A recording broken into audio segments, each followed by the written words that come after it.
There is a rule in warfare that has held for as long as armies have existed.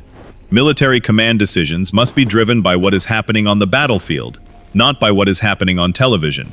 Putin just broke that rule. And he broke it in a way that may cost him the war. Over the past several weeks, Vladimir Putin has ordered the withdrawal of Pancier air defense systems from the front lines in Donetsk and Zaporizhzhia, the two hottest sectors of the entire war, and redirected them to Moscow. Not because Moscow faces a greater military threat than those front lines, but because the sight of fuel tanks burning 15 kilometers from the Kremlin, with smoke visible from residential apartment windows, was doing something to Russian public perception that Putin could not tolerate. The battlefield cost of protecting that perception is now becoming clear. 80,000 Russian troops in Zaporizhzhia are losing their air defense umbrella. Ukraine's commanders have been watching and waiting for exactly this moment. And the decision Putin made to save his image may be the one that breaks his army. To understand what stripping Pancier systems from the front actually means, you need to understand what those systems do and where they were doing it. The Pantsir S-1 is Russia's primary short to medium range mobile air defense platform. It handles the threats that larger S-300 and S-400 batteries cannot. Low altitude drones, incoming missiles in the final approach, FPV kamikaze systems at close range. On the Donetsk and Zaporizhzhia front lines, where Ukraine fields hundreds of thousands of drones simultaneously, the Pancier is not a supplementary system. It is the layer that keeps Russian armored columns, artillery batteries, supply convoys, and assault infantry from being picked apart from above. Remove it, and every one of those assets becomes a target with no roof. Russia has been concentrating Pancier batteries specifically in the southern sectors of the front in recent months. The scale of exposure is not abstract. Between 80,000 and 120,000 Russian troops are stationed in Zaporizhzhia alone. A significant portion of them are serving in assault groups in the southern sectors. The forces tasked with pushing toward the Crimean land corridor and maintaining pressure on Ukrainian defensive lines. Reports indicate the transfers are being conducted covertly, systems loaded onto civilian train cars and commercial cargo trucks to avoid detection. The Telegraph examined one newly installed Pantsir unit positioned near the Kapotnya refinery in Moscow and found something that gave away its origin immediately. Barbecue cage armor welded onto the hull. That improvised steel mesh, welded by frontline soldiers to protect against kamikaze drone impacts, is never found on systems stationed in Moscow. It is a frontline field modification. The system on that Moscow rooftop had come directly from the war zone, cage and all. That detail matters. Russia is not rotating reserve systems to the capital. It is pulling active frontline units out of combat positions and driving them to Moscow. The front lines are not being reinforced to compensate. The gap is simply open. Stop here, because this is where it gets worse for the Kremlin, and it gets worse in two directions simultaneously. The first direction is the front. The second is Moscow itself, where all these systems are being sent. Because Moscow cannot actually be protected, and Putin's own military knows it. The defensive architecture around Moscow was built on the bones of Soviet-era S-25 Berkut missile bases from the Cold War. Russia never replaced that infrastructure with purpose-built modern systems.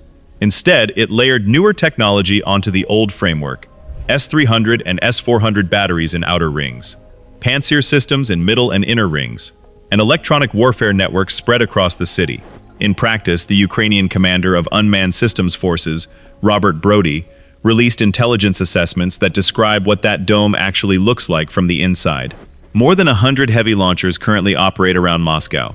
The area they cover is so vast that enormous blind spots exist between every system, and those gaps function as open corridors for low-altitude drones. The 50 Pancier systems currently protecting the city form 3 rings, but Moscow's civilian signal environment, mobile phone towers, television frequencies, commercial radio infrastructure, generates interference that partially blinds the electronic warfare networks meant to support them. The city's own communications are unintentionally masking Ukraine's incoming drones. Military analysts estimate that fully closing those gaps would require 30 to 70 additional Pancier systems. Russia's annual production capacity for Pancier units is approximately 30. A significant portion of those come off the production line with technical faults. Some are destroyed by Ukrainian special forces during transport before reaching their destinations. Since May, Russian military helicopters have been lowering Pancier systems onto the rooftops of luxury residential buildings and commercial skyscrapers across Moscow. The logic: intercept drones at low altitude before they reach critical infrastructure. The reality: a system mounted on a static rooftop loses the mobility that makes Pancier effective. It becomes a fixed target, and the residents of those apartment buildings are now living directly beneath military hardware, which turns their homes into legitimate military targets under the laws of armed conflict. Putin moved his air defense onto civilian buildings and called it protection. One battery near the Kapotnya refinery was found to have 2 interceptor missiles loaded. A standard Pantsir battery carries 6. Going into an engagement with 2 missiles is not a degraded capability. It is a non-capability. But here is what nobody is talking about. Even a fully supplied, fully functional, ideally positioned Pancier network cannot stop what Ukraine is currently sending. Because Ukraine rewrote the rules of this exchange months ago, and Russia has not caught up. Ukraine's long-range strike drones, the FP2 from the Firepoint project, the Lyuty, the Skiff, fly at rooftop altitude, below the detection threshold of S-400 radars. They navigate using AI terrain mapping systems that operate independently of GPS and are unaffected by electronic jamming. Ukraine does not send these drones alone. It sends them inside swarms of hundreds of simultaneous launches, mixed with cheap decoy drones deliberately flying at high altitude to trigger radar lock-ons and exhaust interceptor missiles against empty sky. Operators make manual targeting errors under pressure. One Pantsir battery near the Kapotnya refinery, attempting to engage an incoming drone, fired a missile that struck a fuel storage tank at the refinery it was there to protect. The tank lid was blown into the air. The black mushroom cloud that followed was visible across Moscow. The economic logic of this exchange deserves a moment. A Pancier interceptor missile costs between $60,000 and $100,000. The FP1 drone, which is trying to shoot down, costs $55,000 to build. Russia is spending more per intercept attempt than Ukraine spends per drone, and Russia is not successfully intercepting them. At scale, across hundreds of launches per day, that arithmetic is not sustainable for the defending side. Ukraine is currently producing up to 100 FP1 and FP2 drones per day. Every drone launched tonight was built after Putin gave the withdrawal order. The production line does not pause for political decisions made in Moscow. Russia's air defense is not just insufficient. Under swarm conditions with decoys, it is actively dangerous to the infrastructure it is meant to protect. Putin is pulling limited, battle-worn systems from frontline positions where they were barely adequate. He is paying a catastrophic battlefield price for a result he will not achieve.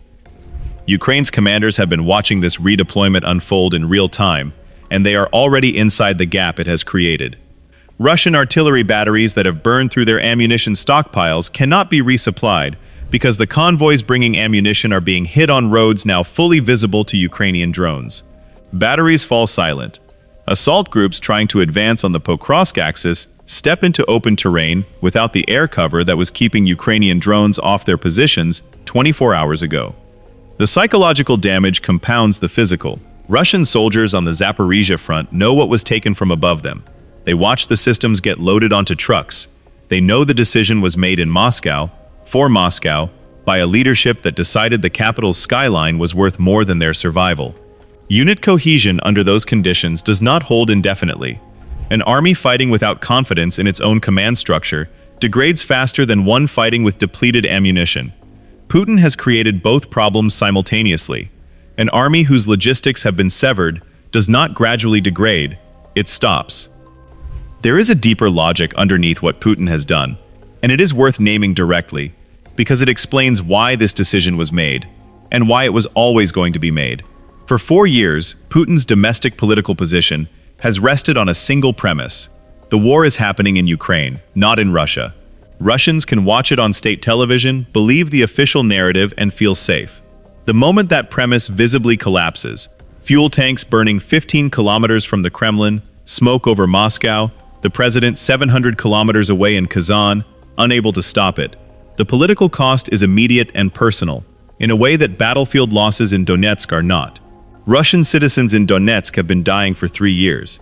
Moscow residents have been insulated from all of it. The fires at Kapotnya broke that insulation. Putin chose to pay the military price to stop the political bleeding.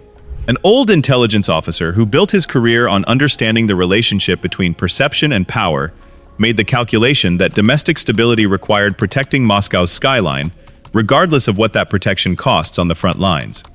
The problem is that it will not work. Ukraine is building FP-1 and FP-2 drones at a rate of up to 100 units per day. No redeployment of existing Pancier systems closes that production gap. Every drone Ukraine launches tonight was assembled after Putin gave the withdrawal order. The fires will continue. The political damage will continue. And the 80,000 Russian soldiers now standing in Zaporizhzhia without adequate air cover will pay the military price for a political calculation that cannot deliver the result it was designed to achieve.